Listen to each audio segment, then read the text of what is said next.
इसलिए भारत के पहले शिक्षा मंत्री का नाम अगर पूछो तो लोग कहते हैं मौलाना अबुल कलाम आजाद। लेकिन मैं कहता हूं कि मौलाना अबुल कलाम आजाद का नाम अगर आप जानना चाहते हैं तो भाई ये तो पता करो कि मौलाना आजाद का असली नाम क्या था और मौलाना आजाद कहां पैदा हुए थे, कहां से आए थे, उनके बचपन में नाम क्या था, जवानी में नाम क्या था। यह मौलाना अबुल कलाम आजाद की लिखी हुई किताब है। यह किताब कब मिलेगी, क्योंकि यह बड़ी मुश्किल से छपी थी और यह भारत के पहले शिक्षा मंत्री थे 1947 से लेकर के 1958 तक। हम आज कोई शिक्षा मंत्री बन जाए तो हम बड़ी खामियां निकालते हैं कि पता नहीं कहां से पढ़ के आई हैं, इन्हें कुछ पता भी नहीं है, ये नहीं है, कोई डिग्री मांगता है, कुछ मांगता है। लेकिन देश के पहले शिक्षा मंत्री जिनका पूरा नाम था सैयद गुलाम मुइनुद्दीन अहमद बिन खैरुद्दीन अल हुसैनी, ये भारत में पैदा नहीं हुए थे, ना भारत में इनका कोई रिश्तेदार था, ना इनके माता पिता भारत के थे। इनके पिता मक्का के में रहने वाले थे, इनकी मां मदीने की रहने वाली थी और इन साहब का जन्म मक्का में हुआ था 1888 में। ये भारत आ गए 1902 में। पूरी दुनिया की सारी किताबें खंगाल दी। मुझे यह पता नहीं चला आज तक कि ये भारत के पहले शिक्षा मंत्री ऐसा होना चाहिए, कम से कम पढ़ा लिखा हो, कुछ ज्ञान हो। आज तो हम छोटी छोटी बातों पे लोगों से पूछते हैं, लेकिन उस वक्त तो बड़े बड़े ज्ञानी मौजूद थे। लेकिन ये शिक्षा मंत्री न कभी स्कूल गया, न कॉलेज गया, न विश्वविद्यालय गया, ये मदरसे में पढ़े हुए हैं और मदरसे से निकल के मदरसा साहब ये शिक्षा मंत्री बने और 47 से 58 तक रहे।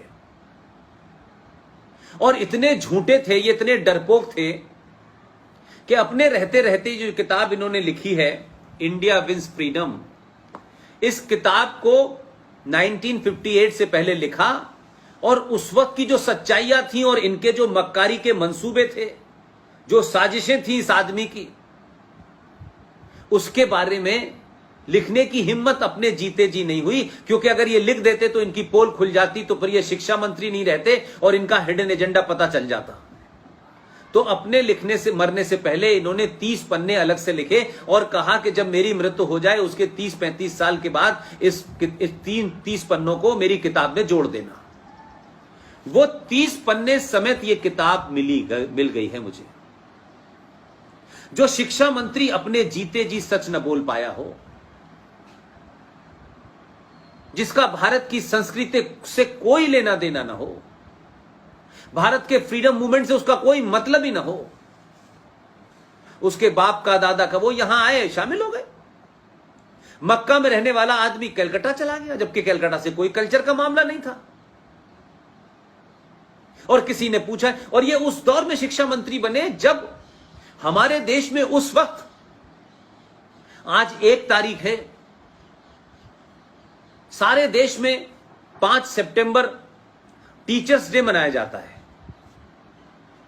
ये टीचर्स डे क्यों मनाते हैं? उस वक्त के विद्वान महान शिक्षाविद डॉक्टर राधा कृष्णन का जन्मदिन होता है। उसे भारत में टीचर्स डे के नाम से याद किया जाता है। वो उस वक्त मौजूद थे, लेकिन वो शिक्षा मंत्री नहीं बने। शिक्षा मंत्री मक्का में पैदा होने वाला यह शख्स बना। और उसके बाद शिक्षा का हाल क्या रहा? 30 साल तक ऐसे ही लोग आए। हुमायूं कबीर आए, एनसी छागला आए, फखरुद्दीन अली अहमद आए, प्रोफेसर नूरुल हसन आए और आखिर में 2004 से लेके 2009 तक मोहम्मद अली अशरफ फातमी, वो 5 साल तक रहे। 30 साल तक शिक्षा में रहने के बाद कहते हैं कि मुसलमान शिक्षा में सबसे पीछे है। लेकिन हम कोई बात फैक्ट पे नहीं करना चाहते हैं। सच्चाई पे नहीं करना चाहते। इसलिए आपने इतिहास में जो झूठ बोले जा रहे हैं, जो बताए जा रहे हैं, चाहे वो इरफान हबीब हो या चाहे उनकी एक बड़ी घनिष्ठ मित्र हैं जो हिस्ट्री डिपार्टमेंट में कभी क्लर्क हुआ करती थी, फिर उनकी नजदीकियों के कारण वो बहुत बड़ी प्रोफेसर हो गई और बंगाल में 6ठी क्लास की एक किताब उन्होंने लिखी है। बंगाल के अंदर बंगाली में किताब है, 6ठी क्लास की किताब है, और उसमें वो मैडम जिनको मैंने अभी सुना है 60 गांठ से प्रोफेसर ऑफ एमेटस की डिग्री मिल गई है, और वो उस किताब में लिख रही हैं, बंगाली में पढ़ाया जा रहा है कि भगवान राम विदेशी थे और भारत पे आक्रमण करने के लिए आए थे और वो राक्षस मूल के थे। ये बच्चों को 6ठी क्लास की किताब में बंगाल में पढ़ाया जा रहा है। तो हमने आजाद होने के बाद भी इस देश में सत्ताधारियों ने अपने लालच में अपनी सत्ताओं को बनाए रखने के लिए भारत की सनातन संस्कृति को, भारत के मूल्यों को, यहां की संस्कृति को, आस्थाओं को, सरोकारों को धीरे धीरे करके समाप्त कर दिया और एक ऐसी संस्कृति यहां डाली कि यहां बच्चे क्लर्क बने, यहां सिर्फ मालिक की जू हजूरी करें, उनमें ज्ञान नाम की कोई चीज ना हो, वो सिर्फ मार्कशीट के मोहताज बन के रह जाएं।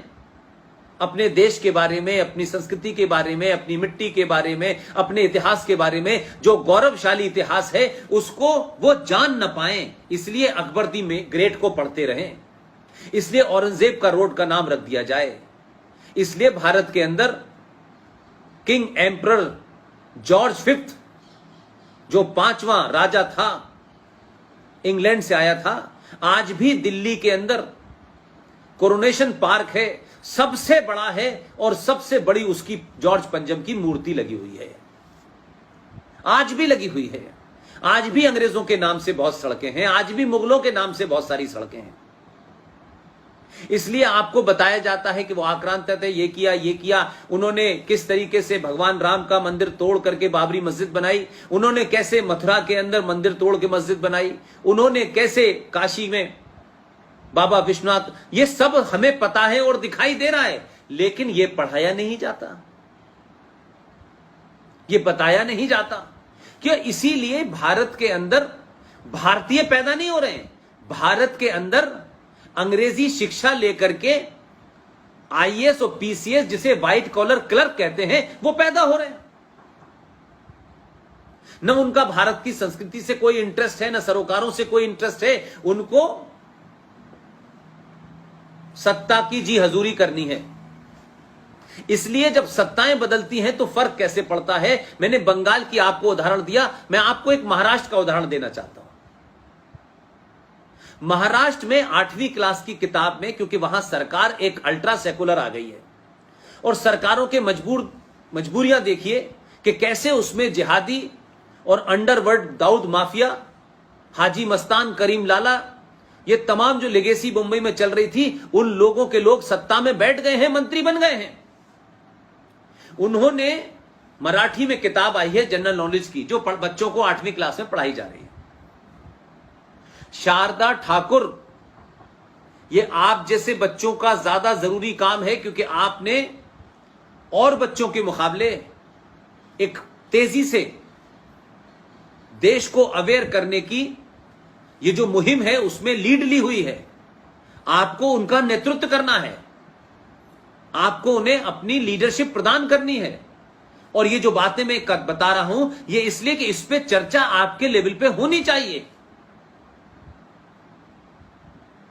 मराठी में जो किताब पढ़ाई जा रही है 8वीं क्लास की, उसमें लिखा हुआ है सरदार भगत सिंह, सुखदेव और राजगुरु, ये 3 नाम हम पिछले 40-50 साल से रोज गिन रहे हैं।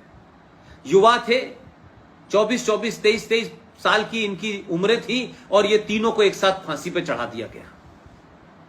लेकिन सत्ता में कितने जहरीले, कितने खतरनाक लोग अलग अलग जगह बैठे हुए हैं कि उन्होंने बिना चुपचाप से बताए 8वीं क्लास की किताब में लिखा है सरदार शहीद भगत सिंह, राजगुरु और सुखदेव का नाम हटा करके वहां कुर्बान हुसैन का नाम आ गया है। यह हमारे सामने हुआ है, कोई 50 साल पुरानी घटना नहीं है। मैकाले ने नहीं किया, मौलाना आजाद और प्रोफेसर नूर हसन ने नहीं किया। उन्होंने जो करना था वो तो बेड़ा गर्क करके चले गए। लेकिन हमारे और आपके जमाने जब इतनी संचार क्रांति है कि कुछ झूठ छुप नहीं सकता, उसके बावजूद भी वो ताकतें जो भारत में पाकिस्तान को वोट देने के बाद, पाकिस्तान के फेवर में वोट देने के बाद भारत में रह गई, अलग अलग मुखौटों में अपने राजनीतिक स्वार्थों के कारण उन्होंने पार्टियां ज्वाइन कर ली, वो आज भी वही एजेंडा चला रहे हैं।